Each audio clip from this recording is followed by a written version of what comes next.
Je n'ai pas eu le courage d'avouer que j'étais enceinte, et il m'a quitté pour ma propre sœur. Mon cœur a été brisé lorsque ma famille m'a tourné le dos. Des années plus tard, nous nous sommes revus par hasard. Bonjour à tous. Merci d'être ici avec moi aujourd'hui. Avant de commencer mon histoire, j'aimerais savoir de quelle ville vous nous rejoignez. N'hésitez pas à le partager dans les commentaires. Maintenant, laissez-moi vous emmener dans cette histoire. Je m'appelle Beverly et mon histoire commence un mardi. Le genre d'après-midi maussade et détrempé de l'Oregon qui vous donne envie de vous blottir à l'intérieur avec une boisson chaude et un bon livre. C'est exactement ce que je faisais. Mais le sentiment au creux de mon estomac était tout sauf réconfortant. La pluie battait à un rythme régulier et implacable contre les fenêtres du café, transformant la rue tranquille à l'extérieur en une aquarelle de gris et de vert. À l'intérieur, l'air était chaud et sentait le café et le lait vapeur, mais je ne ressentais rien de tout cela. Un frisson s'était installé au plus profond de mes os, qui n'avait rien à voir avec le temps. Seul le faible bourdonnement de la machine à expresso et le tintement occasionnel d'une cuillère contre la porcelaine brisaient le lourd silence entre nous. J'étais assise à une petite table dans un coin, mes doigts si serrés autour d'une tasse de camomille que mes jointures étaient devenues blanches. Le thé était tiède depuis une éternité, mais je ne l'avais pas remarqué. Toute mon attention était portée sur l'homme assis en face de moi. Arthur Brooks. Il regardait par la fenêtre, le regard fixé sur la vitre mouillée de pluie, évitant mes yeux. Cela aurait dû être mon premier indice. Il avait cette façon de regarder n'importe où sauf vous quand les choses devenaient difficiles. Sa mâchoire était crispée, ses épaules tendues. Il était à des millions de kilomètres, et une terrible et froide angoisse commença à me glacer le sang. Vous voyez, j'étais venu ici avec un secret. Un secret magnifique, terrifiant, qui allait changer ma vie, niché au fond de moi. Un secret que j'avais répété 100 fois en venant. Les mots étaient sur le bout de ma langue, prêts à se répandre dans l'espace entre nous. J'avais imaginé son visage quand je le lui dirais. La surprise. D'abord, puis peut-être un sourire qui s'élargirait lentement, ce sourire en coin enfantin que j'aimais tant. Je l'imaginais rire, me tirer de ma chaise et me faire tourner sur moi-même, là, au milieu du café. J'étais prête. J'étais si prête à le regarder dans les yeux et à prononcer les 4 mots qui changeraient nos vies pour toujours. J'attends ton bébé. Mais je n'en ai jamais eu l'occasion. Avant que je puisse rassembler le reste de mon courage, il s'éclaircit la gorge. Le son fut comme une pierre tombant dans un étang tranquille, envoyant des ondes d'anxiété à travers moi. Il se détourna enfin de la fenêtre, mais ses yeux ne croisèrent les miens que l'espace d'une seconde fugace. Beverly, commença-t-il, sa voix était inégale, hésitante. Je dois te dire quelque chose. Je clignai des yeux, mes propres mots soigneusement répétés mourant sur mes lèvres. Un rire nerveux m'échappa. C'est drôle, murmurai-je, ma main frôlant le bord de ma tasse. J'allais dire la même chose. Un regard étrange traversa son visage. Pas de la curiosité, mais quelque chose de plus proche de la panique.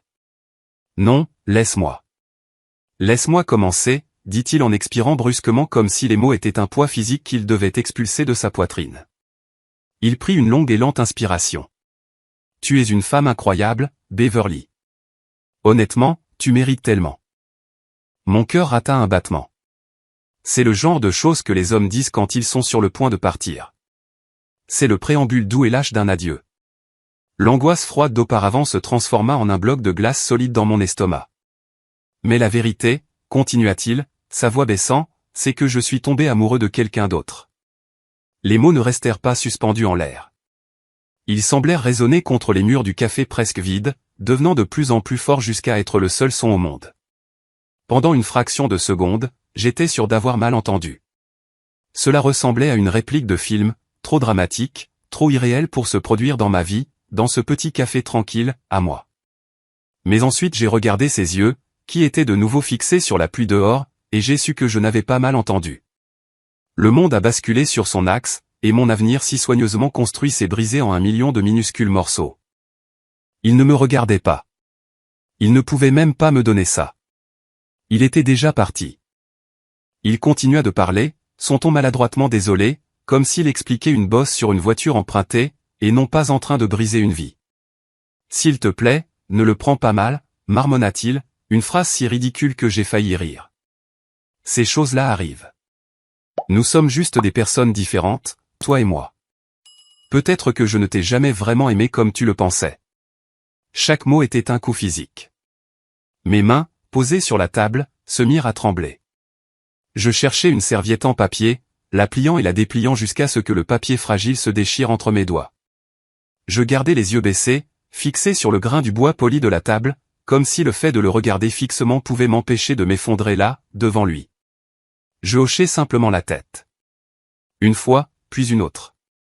Un petit mouvement saccadé de ma tête qui semblait me coûter toute la force qui me restait. Je ne veux pas que tu me détestes, ajouta-t-il, la regardant enfin. Sa lâcheté était presque plus douloureuse que sa trahison. Il voulait être le gentil, même maintenant. Et n'essaie pas de me faire changer d'avis. C'est fini. Le bruit de sa chaise raclant le sol fut un son de finalité. Il se leva, une grande silhouette sombre se découpant contre la lumière grise de la fenêtre. Il plongea la main dans sa veste, en sortit quelques billets et les posa sur la table avec un bruit sourd. Ça devrait couvrir l'addition. Peut-être aussi ton taxi. Mes lèvres s'entr'ouvrirent, mais aucun son ne sortit. Je ne pouvais pas parler. Je ne pouvais pas respirer. Mes cheveux tombèrent sur mon visage comme un rideau, cachant le vide complet et absolu dans mes yeux. Il s'attarda un moment, s'attendant clairement à quelque chose. Des larmes, des cris, des accusations, n'importe quoi. Mais comme rien ne venait, il se balança mal à l'aise d'un pied sur l'autre, puis se tourna et se dirigea vers la porte. La petite cloche au-dessus tinta faiblement en se refermant derrière lui, ne laissant que le silence et le bruit de la pluie. Je ne sais pas combien de temps je suis resté assise là, figée sur place. 5 minutes, 1 heure. Le café, qui m'avait semblé si confortable il y a peu, ressemblait maintenant à une vaste caverne froide. Chaque chaise vide était un écho de ce que je venais de perdre. Finalement, le serveur apparut, demandant doucement, l'addition, madame. Je levai à peine les yeux. Je fis simplement glisser les billets d'Arthur sur la table, ma voix plate et sans vie lorsque je murmurai, oui, merci. Il disparut, et le silence s'installa de nouveau. Lentement, comme en transe, je levai mes 2 mains vers mon ventre. Je les pressai contre le petit endroit encore plat où notre enfant grandissait, un secret qu'il ne connaîtrait désormais jamais. Mon menton trembla, puis les larmes vinrent. Pas des sanglots bruyants et hystériques, mais des larmes chaudes, lourdes et incessantes qui coulaient silencieusement sur mes joues, dégoulinant sur mes doigts recroquevillés protecteurs sur mon ventre. Je sanglotais sans un bruit, tout mon corps secoué tandis que la vérité de mon isolement s'insinuait en moi. La nouvelle vie en moi devait être un cadeau, une joie partagée. Mais maintenant, c'était un secret que je devais porter toute seule. Finalement, je suis sorti du café et je me suis retrouvé sous la pluie. Je n'ai pas pris de taxi. J'ai simplement marché, laissant les gouttes froides tremper mes cheveux et mes vêtements. Je ne me souviens pas du trajet jusqu'à ma voiture. Je ne me souviens pas d'avoir conduit. Mon corps était en pilote automatique, mais mon esprit était un vortex de douleur et d'incrédulité. D'une manière ou d'une autre, je me suis retrouvé garé devant la maison de ma mère. Je suis resté assise dans la voiture pendant un long moment, le moteur éteint, le seul son étant le balayage rythmique des essuie-glaces contre la vitre. J'avais besoin de ma mère. En ce moment de dévastation complète, tout ce que je voulais, c'était que ma mère me prenne dans ses bras et me dise que tout irait bien. C'est ce que font les mères, n'est-ce pas?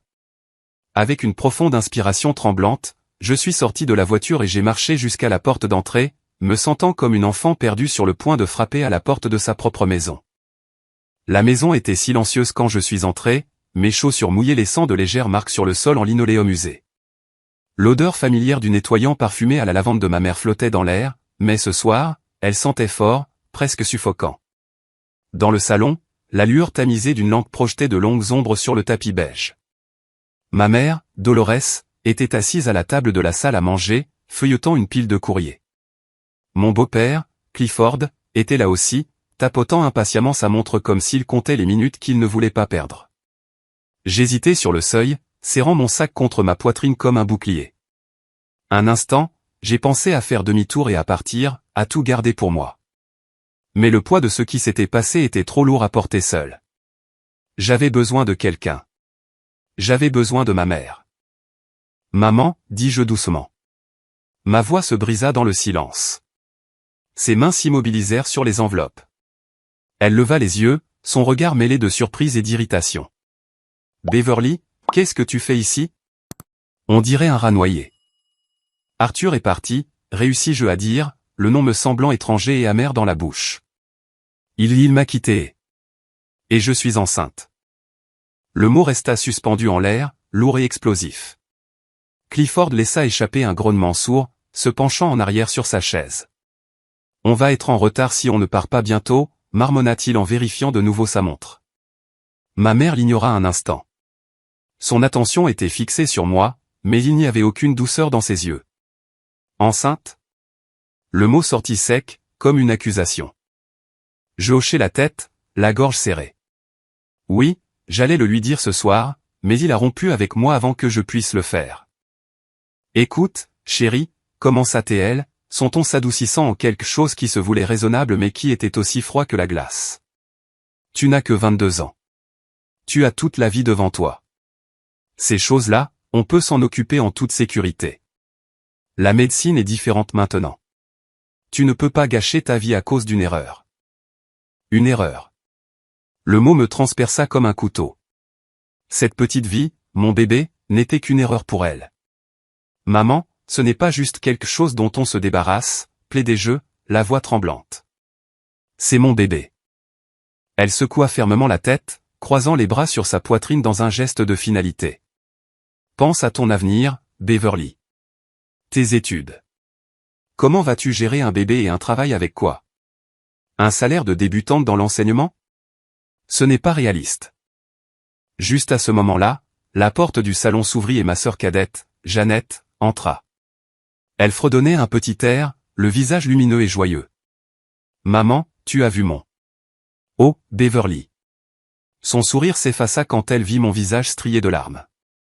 Qu'est-ce qui se passe? Je ne pouvais pas parler. Je restais juste là, dégoulinant d'eau de pluie sur le tapis, mon monde s'effondrant autour de moi. Jeannette regarda mon visage, puis l'expression sévère de ma mère. Mais ce n'était pas son visage qui retint mon attention. C'était ce qu'elle portait. Autour de son cou se trouvait un délicat collier en argent avec un petit pendentif en forme d'étoile scintillante. Mon souffle se coupa dans ma gorge. Je connaissais ce collier. Arthur me l'avait montré dans la vitrine d'une bijouterie le mois dernier. Il avait dit qu'il économisait pour me l'offrir pour une occasion spéciale. Et il était là, scintillant sous la lumière de la lampe, reposant contre la peau de ma sœur. La pièce se mit à tourner. Les pièces du puzzle s'assemblèrent avec une clarté horrifiante et écœurante. Le vague, quelqu'un d'autre, avait soudain un visage. Un nom. Le visage de ma sœur. Où, murmurai-je, ma voix à peine audible.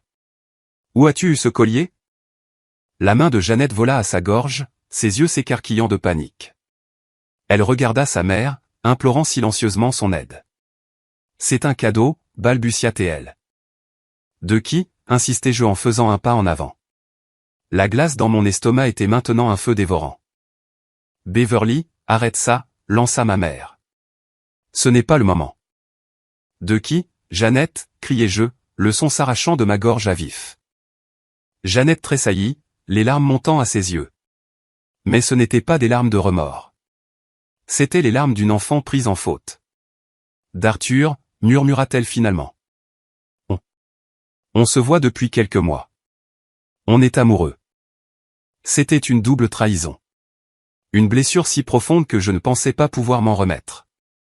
Mon petit ami et ma sœur, tous les deux ensemble dans mon dos. Je regardais ma mère, m'attendant, priant pour un signe d'indignation en ma faveur. Au lieu de cela, elle se contenta de soupirer, un long soupir las d'impatience. Elle se leva et se dirigea vers Jeannette, passant un bras protecteur autour d'elle. Beverly, ta sœur est heureuse, dit-elle, sa voix dénuée de toute chaleur. Arthur est un homme bien avec un avenir. C'est juste arrivé.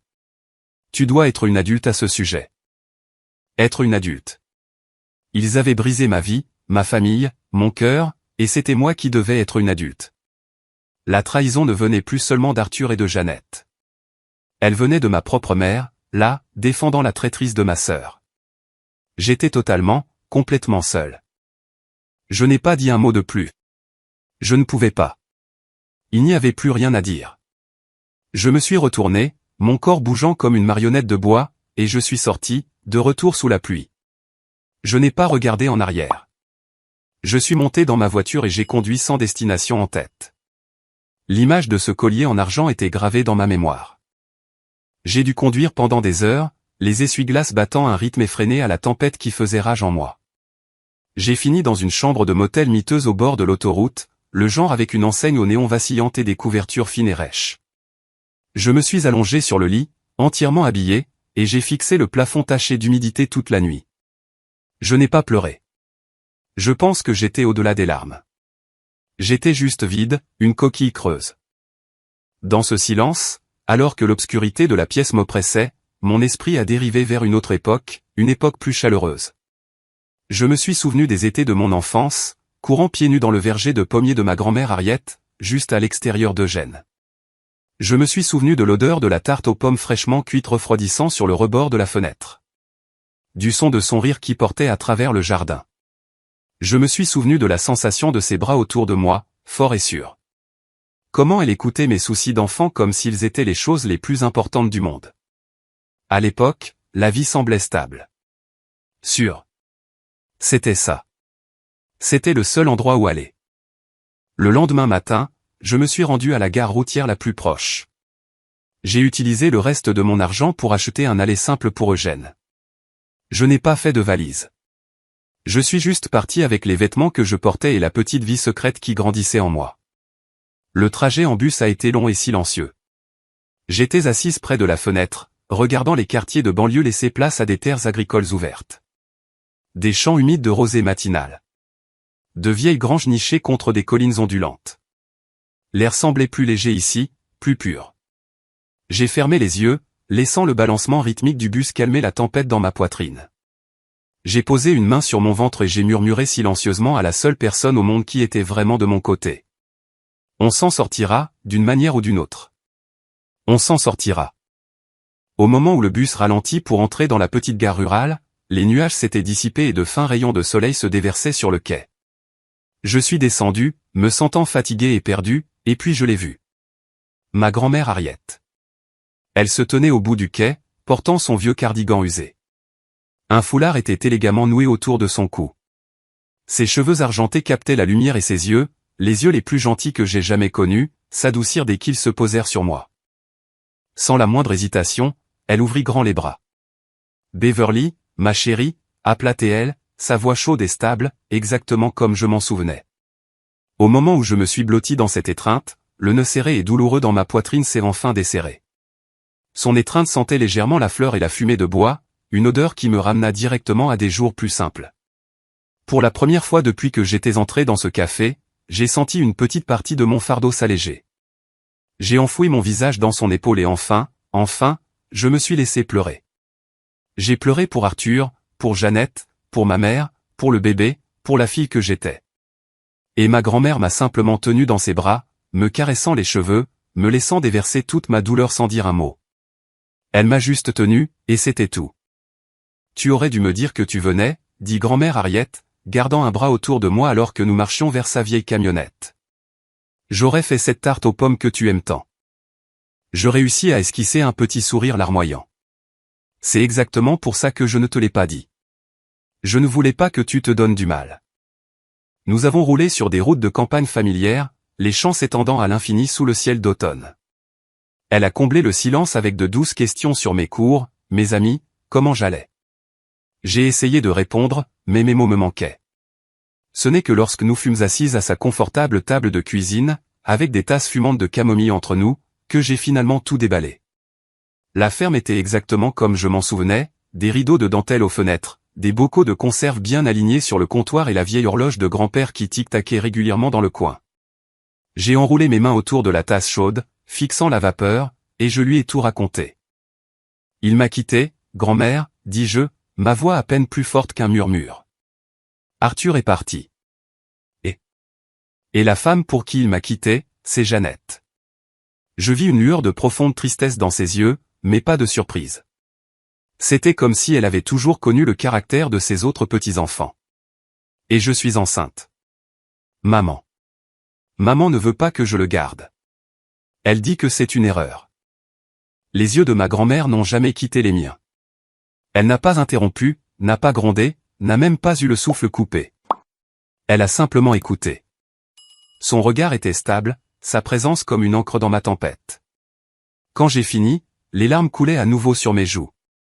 Je ne sais pas quoi faire, m'étouffai-je. Je ne veux pas perdre ce bébé, mais je ne peux pas le faire seul. Elle tendit la main sur la table et prit mes mains tremblantes dans les siennes.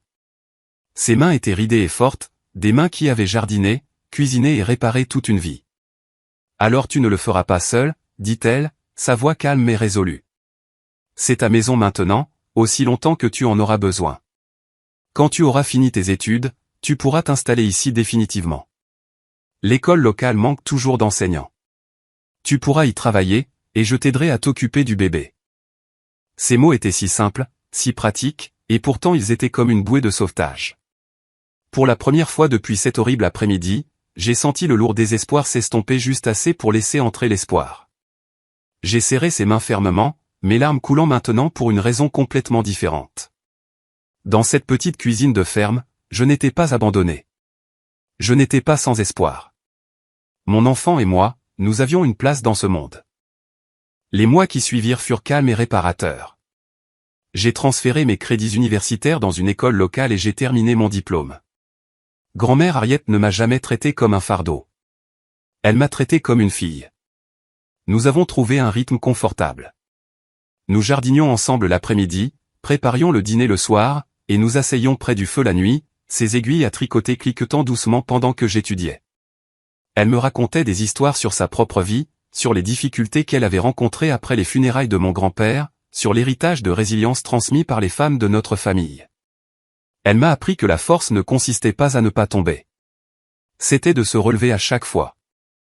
Et puis cet hiver-là, dans la modeste chambre à l'étage avec un lit couvert d'un couvre-lit en patchwork et des rideaux de dentelle, j'ai mis mon fils au monde. L'accouchement a été long et intense. Mais quand la sage-femme a finalement placé le nouveau-né dans mes bras, tout le reste s'est estompé. Il était si petit, ses poings serrés, ses cris perçants mais étrangement réconfortants. Je l'ai regardé à travers des yeux embués de larmes, mon cœur se gonflant d'une manière que je n'avais jamais connue possible. Walter, murmurai-je, le nom me semblant juste et fort. Walter Whittaker. Il porterait mon nom, ma force. Son avenir ne serait pas lié à l'homme qu'il avait abandonné avant même sa naissance. À partir de ce jour, ma vie a été complètement bouleversée de la manière la plus merveilleuse et la plus épuisante qui soit. Les nuits étaient un tourbillon de tétés et de changements de couches. Les journées étaient un marathon pour jongler entre un nouveau-né et mes derniers cours universitaires. Mais je ne l'ai jamais regretté. Je me levais dans les heures sombres et silencieuses, berçant Walter contre ma poitrine jusqu'à ce que sa petite respiration se régularise. Et je souriais à travers la fatigue. Chaque étape, son premier sourire, son premier rire, la première fois que sa petite main s'est enroulée autour de mon doigt, était comme un rayon de soleil perçant les nuages. C'était une joie pure et simple qui guérissait des parties de moi que je ne savais même pas briser. Ce n'était pas facile. L'argent était si rare que je comptais chaque centime. J'ai pris un travail de tutorat à temps partiel, corrigeant des copies tard dans la nuit après que Walter se soit endormi. Mais grand-mère Harriet était mon roc. Elle gardait Walter quand j'avais des cours, cuisinait des repas chauds qui nous soutenaient, et me rappelait toujours que la persévérance était plus forte que le désespoir. Un pas à la fois, ma chérie, disait-elle en lissant mes cheveux après une journée particulièrement longue. C'est comme ça qu'on gravit les montagnes. Et donc j'ai grimpé. J'ai soutenu ma thèse finale avec Walter endormi dans un porte-bébé au fond de la salle. Quelques professeurs ont haussé les sourcils, mais personne ne pouvait remettre en question ma détermination. Au moment où j'ai obtenu mon diplôme, un diplôme usé dans une main et mon magnifique fils dans l'autre, j'avais déjà obtenu un poste d'enseignante dans la petite école primaire à quelques kilomètres de la ferme. Mon premier jour, je me tenais devant une classe de CE1 aux yeux brillants, une craie à la main, et j'ai ressenti un profond sentiment d'accomplissement. Walter avait à peine 2 ans, il trottinait dans le salon de grand-mère Harriet pendant que j'enseignais, ses joyeux rires remplissant la ferme pendant mes pauses déjeuner. Enseigner avait toujours été mon rêve. Et maintenant, c'était ma réalité. Ce n'était pas seulement un travail. C'était ma façon de fournir une vie stable et aimante à mon fils. La vie était modeste, mais elle était pleine. Je n'avais pas grand-chose, mais j'avais tout ce qui comptait. Chaque soir, je rentrais de l'école avec des copies sous le bras, mon cœur s'allégeant en voyant Walter courir pour m'accueillir à la porte, son visage s'illuminant. Il avait mes yeux et mon menton têtu, mais son rire était un son de pure joie qui résonnait dans la campagne tranquille. La communauté nous a adoptés. Vous avez élevé un garçon brillant, remarquaient les voisins lorsque Walter m'accompagnait au marché. Il est si poli, si bien élevé. Vous devez être fier. Fier n'était même pas le mot. Walter était mon ancre, ma raison d'être, mon monde entier.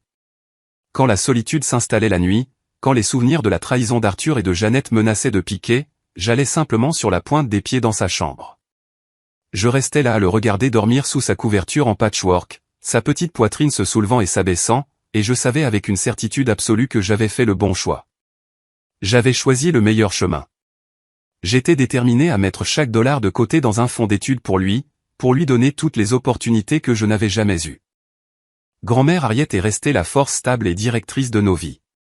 Elle se délectait de bercer Walter pour l'endormir, de lui apprendre de vieilles chansons et de partager des histoires de ma propre enfance. La ferme est devenue plus qu'un refuge. Elle est devenue le cœur de notre petite famille de 3. Les années passèrent à ce rythme paisible. Je ne me considérais plus comme abandonné. Je me considérais comme entière, reconstruite sous une forme nouvelle et plus forte. J'étais une mère, une enseignante et une petite fille qui n'avaient pas laissé les épreuves la détruire. Et chaque fois que le rire de Walter remplissait la maison, je savais que ma vie, bien que ce ne soit pas celle que j'avais autrefois imaginée, était exactement là où elle devait être. La vie dans la petite communauté agricole s'est installée dans un rythme stable et confortable. J'enseignais à mes élèves le jour, je corrigeais des copies la nuit, et je consacrais chaque once du reste de mon énergie à élever Walter. C'était une vie pleine, une bonne vie. Bien que parfois, dans les moments calmes après que Walter se soit endormi et que la maison soit silencieuse, une vague de solitude me submergeait. J'avais depuis longtemps cessé d'attendre la romance ou l'amour. Mon fils était mon cœur, ma classe ma mission, et ma grand-mère mon ancre. Cela semblait devoir suffire. Mais la vie a une façon de tisser les gens ensemble quand on s'y attend le moins. C'est arrivé un après-midi de printemps quand Walter avait 5 ans. Une grosse tempête avait soufflé la nuit précédente, et toute une section de la vieille clôture le long de notre propriété avait finalement cédé. Je me tenais dans le jardin avec Walter, regardant les poteaux cassés, le front plissé de frustration. « Eh bien, c'est parfait », marmonnai-je en repoussant une mèche de cheveux de mon visage. Walter, me tenant la main, demanda innocemment, « Maman, comment allons-nous empêcher les cerfs d'entrer dans le jardin de grand-mère maintenant ?» Avant que je puisse répondre, une voix appela de l'autre côté du champ. « Besoin d'un coup de main avec cette clôture ?» Je me suis retourné pour voir un homme s'approcher de nous. Je l'ai reconnu comme étant Franklin Green, un voisin dont les terres bordaient les nôtres. C'était un homme grand et large d'épaules, à la peau burinée par le soleil et aux yeux les plus gentils que j'ai vus depuis longtemps. Il était charpentier de métier, veuf, et je savais par les ragots de la ville qu'il avait aidé d'autres voisins avec des réparations plus de fois que quiconque ne pouvait compter. Nous avions échangé des politesses au marché, mais rien de plus. Une pointe d'embarras colora mes joues. « C'est si évident que ça ?» demandai-je en désignant la clôture effondrée. Franklin eut un sourire facile et chaleureux qui fit plisser ses yeux au coin. « Ne vous en faites pas. Ça arrive à tout le monde ici, tôt ou tard. J'ai quelques planches de rechange dans mon camion. Si ça ne vous dérange pas, je peux la réparer en un rien de temps. » J'ai hésité un instant, un réflexe instinctif de ne pas accepter l'aide, de tout faire moi-même, mais ensuite j'ai regardé son visage ouvert et honnête, et j'ai hoché la tête. « Si vous en êtes sûr, j'apprécierais vraiment. » Walter a été le premier à s'habituer à lui. Pendant que Franklin se mettait au travail, ses mouvements suffisants et forts alors qu'il martelait de nouvelles planches en place, Walter le bombardait d'un million de questions sur ses outils, sur les différents types de bois, sur sa force. Au lieu de le repousser, Franklin répondit patiemment à chaque question, laissant même Walter tenir un marteau un instant sous son œil vigilant. À partir de ce jour, Franklin commença à passer plus souvent. Parfois, c'était juste pour vérifier la clôture, parfois pour déposer des œufs frais de ses poules, et parfois juste pour dire bonjour en rentrant d'un chantier. J'ai remarqué comment le visage de Walter s'illuminait chaque fois qu'il voyait le camion de Franklin arriver. J'ai vu à quel point il était naturel pour mon fils de le suivre dans le jardin, bavardant sans fin, et comment Franklin écoutait toujours avec un intérêt sincère. Il parlait à Walter, non pas comme à un enfant, mais comme à une petite personne ayant des choses importantes à dire. J'ai mis plus de temps à m'ouvrir. Mon passé avait laissé de profondes cicatrices, et je gardais mon cœur précieusement. Mais Franklin n'a jamais insisté. Sa gentillesse était constante, sa présence calme et rassurante. Il s'est joint à nous pour le dîner une fois, puis une autre, jusqu'à ce que cela devienne une habitude hebdomadaire. Il n'a jamais essayé de prendre le dessus, n'a jamais agi comme si Walter n'était pas ma première priorité. Au lieu de cela, il s'est glissé doucement dans les espaces vides de notre vie, comme s'il y avait toujours appartenu. Les saisons passèrent. Le printemps se fondit en un été chaud, qui laissa place à un automne frais. Je me suis surprise à rire plus souvent, à m'attarder en conversation avec lui sur le porche longtemps après que Walter se soit couché. Nous parlions de tout et de rien. Il m'a parlé de sa défunte femme, qu'il avait tendrement aimée, et des années calmes après sa disparition. À mon tour, je me suis retrouvé à lui parler de mon passé. Pas tous les détails douloureux au début, mais assez. Je lui ai parlé du fait d'être une jeune mère célibataire et des difficultés que j'avais rencontrées. Il n'a jamais offert de pitié. Il n'a jamais offert que du respect. Je me suis surprise à le regarder, qu'il répare un portail ou qu'il écoute simplement une des longues histoires de Walter, et j'ai réalisé que ma poitrine n'était plus oppressée par la peur. Elle était chaude. Elle était en sécurité. J'ai réalisé que j'étais en train de tomber amoureuse de lui, et le sentiment n'était pas terrifiant comme il l'avait été avec Arthur. C'était calme. C'était comme rentrer à la maison. Un an après ce premier jour avec la clôture cassée, nous travaillions dans le petit jardin de grand-mère Harriet derrière la ferme. Le soleil était chaud sur nos dos. Walter était parti à la chasse aux papillons.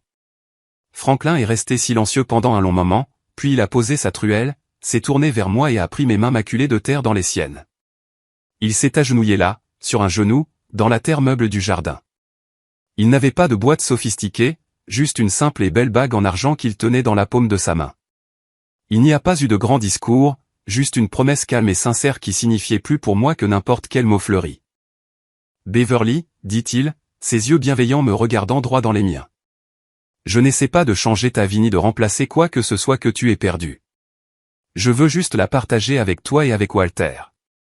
Je t'aime et j'aime ce garçon comme s'il était le mien. Je ne peux pas réparer ton passé, mais je promets de passer le reste de ma vie à construire un avenir où tu n'auras plus jamais à te sentir seul. » Les larmes me montèrent aux yeux alors que je murmurais « oui ». Notre mariage fut simple, parfait. Nous l'avons célébré juste là, dans le jardin de la ferme, entouré de quelques amis proches et de nos merveilleux voisins. Grand-mère Harriet se tenait fièrement à mes côtés, les yeux brillants, et Walter, portant un petit costume élégant, souriait jusqu'aux oreilles en tant que notre porteur d'alliance. Lorsque les vœux furent prononcés et que je devins Madame Beverly Green, je me sentis comme quelqu'un à qui on avait donné une seconde chance, non seulement à l'amour, mais au bonheur lui-même. Peu de temps après, Walter et moi avons emménagé dans la ferme de Franklin, juste de l'autre côté du champ. Nos deux vies se sont mélangées sans heurts. La maison qui avait été silencieuse pendant si longtemps résonnait maintenant des rires et des cris enjoués de Walter. Pour la première fois depuis des années, je posais ma tête la nuit, sentant la respiration régulière de mon mari à côté de moi, et mon cœur se sentait complètement, totalement en paix. Ce n'était pas une romance dramatique et tourbillonnante. Ce n'était pas précipité. C'était stable, authentique et réel. Et c'était exactement ce que j'avais cherché depuis le début sans même le savoir. La vie avec Franklin et Walter était un rêve paisible. Walter avait maintenant 7 ans, un garçon brillant et heureux qui adorait Franklin et l'appelait papa. J'aimais mon travail. J'aimais ma famille. Et les souvenirs douloureux de mon passé s'étaient finalement estompés en forme lointaine et brumeuse. Je croyais vraiment les avoir laissés derrière moi pour de bon. Puis est venue la sortie scolaire annuelle de la classe de CE1 au musée d'Eugène. La matinée était claire et ensoleillée, une journée parfaite pour une aventure. Je marchais en tête de ma classe, un presse-papier à la main, tandis que les enfants bavardaient avec enthousiasme derrière moi. Walter restait près de moi, son petit sac à dos rebondissant alors qu'il suivait le rythme du groupe.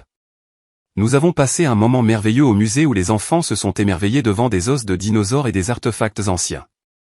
Ensuite, avec un peu de temps libre avant de prendre le train pour rentrer, je les ai emmenés dans un parc de la ville voisin. L'air était frais, l'herbe encore humide. Les enfants se sont précipités pour regarder les fontaines et les parterres de fleurs, leurs voix joyeuses se mêlant au bruissement des arbres. J'ai souri, leur demandant de rester groupés, ressentant un profond sentiment de fierté. Fierté pour mes élèves, pour mon fils, pour la belle et stable vie que j'avais construite à partir des cendres. Et puis, alors que nous contournions un sentier bordé de bancs, je me suis figé. À moins de 20 mètres, près du bord du parc, se tenait un couple, un homme et une femme. Je les ai reconnus instantanément. Arthur et ma sœur Jeannette. Mon souffle se coupa dans ma gorge. Le temps sembla se courber, me ramenant 7 ans en arrière, à ce café pluvieux, aux mots qui m'avaient brisé. Mais ce n'était pas le même homme charmant dont je me souvenais. Les cheveux d'Arthur étaient plus clairsemés, son visage tendu. Il se disputait avec Jeannette, sa voix s'élevant sur un ton de colère, presque désespéré. Jeannette, vêtue d'un blazer élégant, se tenait les bras croisés, lui répondant quelque chose de sec et de dédaigneux. Les passants ralentissaient pour observer leur dispute qui s'intensifiait. Je pouvais entendre des fragments de leurs cris, des accusations sur l'argent, sur ses longues heures de travail, un ressentiment qui couvait juste sous la surface. Arthur gesticulait sauvagement, le visage rouge de frustration. L'homme qui avait autrefois semblé si confiant et maître de lui-même paraissait maintenant faible et amer. Je suis resté cloué sur place, mes élèves se rassemblant curieusement autour de moi. Mon cœur battait la chamade, mais pas avec la douleur familière des vieilles blessures. À ma grande surprise, je ne ressentis rien. Pas de désir, pas de colère, pas même une étincelle de l'ancienne douleur. Tout ce que je ressentais, c'était de la distance, comme si j'observais 2 étrangers passer une mauvaise journée derrière une épaisse vitre. Maman. Je baissai les yeux. Walter tirait sur ma manche, ses yeux bleus levés vers les miens, pleins d'inquiétude. On continue à marcher? Je clignai des yeux, le son de sa voix me ramenant à la réalité, me tirant vers le présent. Sa petite main se glissa dans la mienne, chaude et stable. J'esquissai un faible sourire et serrai la sienne en retour. Oui, mon chéri. Allons-y. Sans un autre regard dans leur direction, je guidai mes élèves le long du sentier, les dirigeant vers la pelouse ouverte où des canards se dandinaient près d'un étang. Derrière moi, la voix d'Arthur s'éleva de nouveau, dure et craquante. Mais je ne me suis pas retourné. J'ai simplement continué à m'éloigner, main dans la main avec mon fils, laissant les fantômes de mon passé à leurs propres disputes amères. À ce moment-là, j'ai réalisé quelque chose de profond. L'homme et la femme qui avaient autrefois brisé mon monde n'avaient plus aucun pouvoir sur moi. Ils n'étaient que des échos tristes d'une vie qui n'était plus la mienne. Nous avons passé une autre demi-heure au parc, laissant les enfants courir et jouer avant qu'il ne soit temps de retourner à la gare. Les enfants étaient fatigués mais toujours excités par l'aventure de la journée. Je marchais à leur côté, les comptant avec mon presse-papier alors que nous passions devant les vitrines des magasins et les cafés qui bordaient la rue. Walter sautillait quelques pas en avant, montrant du doigt la vitrine d'une boulangerie remplie de cupcakes glacés. Je souris à son excitation, le cœur léger et sans fardeau. Puis mon regard dériva vers la fenêtre d'un café à l'allure familière, et je me figeai pour la 2e fois de la journée. À l'intérieur, assis à une table d'angle, la même table d'angle d'il y a toutes ces années, se trouvait Arthur. Le temps sembla ralentir. Il paraissait plus âgé maintenant, des rides de stress plus profondément creusées sur son front. Mais la façon dont il était adossé à sa chaise était indubitable. En face de lui était assise Jeannette, l'air élégant et confiant. Entre eux, une petite fille aux cheveux bouclés, pas plus de 5 ou 6 ans, jouait avec une cuillère. Mon estomac se serra, mon souffle se coupa. Un instant, je ne pus plus bouger. Mon passé, la trahison, le chagrin, toutes les nuits où j'avais pleuré jusqu'à m'endormir. Tout était assis à quelques mètres de là, souriant à une autre famille. Puis Arthur leva les yeux. Ses yeux croisèrent les miens à travers la vitre, et ils s'écarquillèrent de reconnaissance. Il se redressa et, à mon grand étonnement, il leva la main pour me faire un signe décontracté et amical, comme si nous étions de vieilles connaissances qui s'étaient simplement croisées dans la rue. Jeannette suivit son regard. Quand elle m'aperçut sur le trottoir avec un groupe de CE1, ses lèvres se courbèrent en un sourire suffisant et condescendant. Elle se pencha près d'Arthur, lui chuchotant quelque chose que je ne pus entendre. Il gloussa, puis ils rirent tous les deux, une moquerie privée et partagée à mes dépens. Le son, même étouffé par la vitre, me transperça comme une lame. Toute la vieille douleur, l'humiliation, le sentiment d'avoir été rejeté, tout revint en une vague chaude et douloureuse. Mes jambes semblaient raides, ma poitrine lourde du poids des années que je pensais avoir déjà enterrées. Mais cela ne dura qu'un instant. Madame Green. Un de mes élèves tira sur ma manche. On monte bientôt dans le train. Madame Green. Le nom était une encre. Je clignais des yeux, me ramenant au présent. Walter était à mes côtés maintenant, me regardant avec inquiétude. Je forçais mes lèvres à former un petit sourire et hochais la tête. Oui, c'est ça. Allez, tout le monde. Ne soyons pas en retard. Rassemblant ma classe, je tournais le dos au café. Je tournais le dos à leur rire, à leur jugement, à tout ce chapitre misérable de ma vie. Ils représentaient les voix, les souvenirs. Ils pouvaient rester derrière cette vitre. Je guidais les enfants rapidement vers le quai, mes pas fermes et déterminés. Alors que nous montions à bord du train qui attendait, j'entendis une faible voix appeler mon nom derrière moi. Beverly. Je ne me suis pas retourné. J'ai fait entrer Walter, m'assurant que chaque enfant était bien là, mes mouvements calmes et délibérés. Les portes se refermèrent avec un doux sifflement. Le sifflet retentit et le train s'ébranla. À travers la fenêtre, j'aperçus une dernière fois Arthur debout devant le café, son sourire disparu, son expression illisible alors qu'il regardait le train s'éloigner. La porte du train se ferma, et c'était comme un point final, définitif, à la fin d'une très longue et très douloureuse phrase. C'était fini. Vraiment fini. J'expirais lentement, mon cœur se stabilisant. Le passé avait tendu la main vers moi une dernière fois, mais j'avais choisi de ne pas la prendre. La porte du train se referma. Un son solide et final qui séparait mon présent de mon passé. Alors que le train commençait à bouger, m'emmenant loin de cette rue, loin de ce café, loin d'eux, je ressentis un profond sentiment de libération. J'étais enfin, vraiment libre. Si vous écoutez encore mon histoire, si vous m'avez suivi dans ce voyage depuis ce café pluvieux jusqu'à ce moment précis, me feriez-vous une petite faveur? S'il vous plaît, prenez une seconde pour aimer cette vidéo et commenter simplement avec le chiffre ainsi dessous. Cela me permet de savoir que vous êtes là, que vous avez été avec moi pendant tout ce temps. Votre soutien signifie plus pour moi que vous ne pourriez jamais l'imaginer. Tapez simplement le chiffre 1, et laissez-moi vous raconter comment le reste de mon histoire se déroule. Le train prit de la vitesse, ses roues cliquetant contre les rails avec un rythme régulier et réconfortant. Je guidais mes élèves vers leur siège, ma voix d'enseignante calme et exercée alors que je comptais les têtes une dernière fois. Walter se glissa sur le siège près de la fenêtre à côté de moi, pressant ses petites paumes contre la vitre fraîche. Il resta silencieux un moment, le front plissé par la pensée. « Maman » demanda-t-il, sa voix douce. « C'est qui cet homme ? » « Celui qui te regardait. » Mon souffle se coupa une seconde, mais je forçai mes épaules à se détendre. J'écartai une mèche de cheveux de mon visage et lui souris doucement. Un vrai sourire cette fois. « Oh, lui, dis-je, la voix légère. Juste quelqu'un qui pensait me connaître, mon chéri. Probablement une erreur. » Walter étudia mon visage un moment de plus, comme s'il pesait ma réponse. Puis il sembla satisfait et hocha la tête, se retournant vers la fenêtre pour regarder la ville défiler. Mon propre regard suivit le sien, et il était là, Arthur. Il se tenait seul sur le quai maintenant, sa posture raide. Jeannette et la petite fille n'étaient nulle part en vue. Il se tenait juste là, une figure solitaire contre le béton, regardant le train partir. Ses yeux étaient fixés sur notre fenêtre, et ils arboraient une expression que je n'avais jamais vue sur lui auparavant.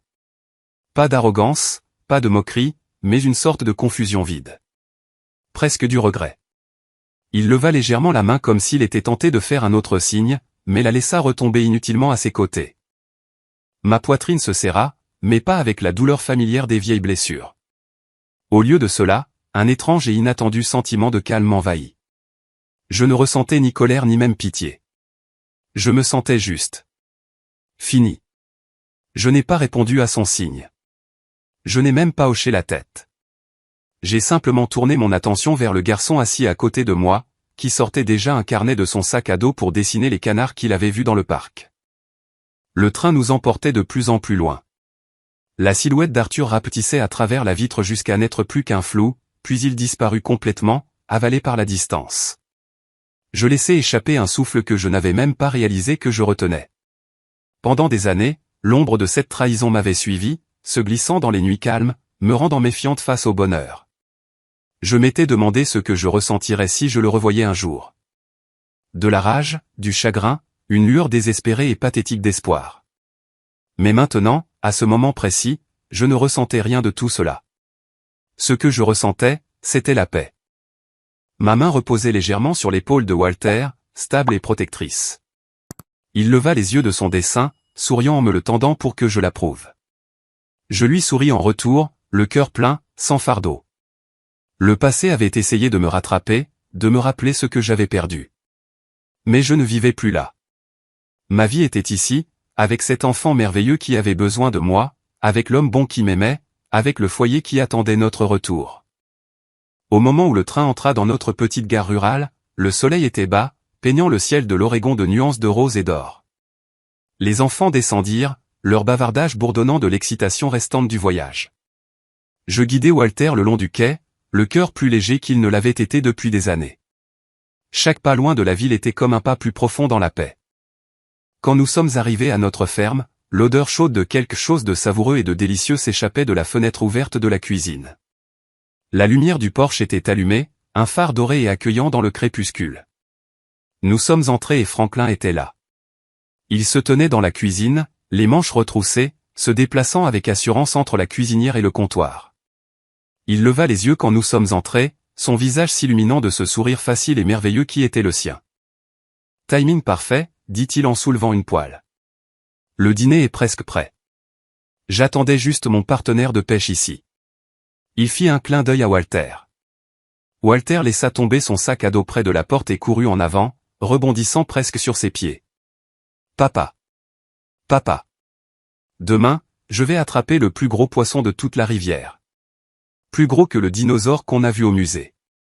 Tu verras. » Franklin rit. Un rire profond et heureux qui remplit toute la cuisine et ébouriffa les cheveux de Walter. « Eh bien, alors je ferai mieux d'apporter une poêle extra large, parce que ta mère va avoir besoin d'une preuve. » Je me suis appuyé contre l'embrasure de la porte un moment, les regardant simplement. La douce lumière de la lampe enveloppait la pièce d'une chaleur qu'aucune tempête ne pourrait jamais chasser. Le rire de mon fils était clair et sans fardeau. L'homme que j'aimais se déplaçait avec le genre de facilité douce qui vient d'un amour librement donné, et non pris. C'était réel. C'était ma vie. Walter se précipita vers moi, tirant sur ma main. « Maman, tu mangeras le premier morceau de mon poisson, n'est-ce pas? Promis ?» Je me penchai, déposant un baiser sur son front. « Promis », murmurai-je, mon sourire tendre. Je levai alors les yeux vers Franklin, et nos regards se croisèrent dans un moment de compréhension silencieuse. Il n'y avait pas de grands gestes, pas de discours, juste la connaissance partagée que ce que nous avions construit ensemble était fort et réel, et que c'était plus que suffisant. J'ai retiré mon manteau et je l'ai accroché près de la porte.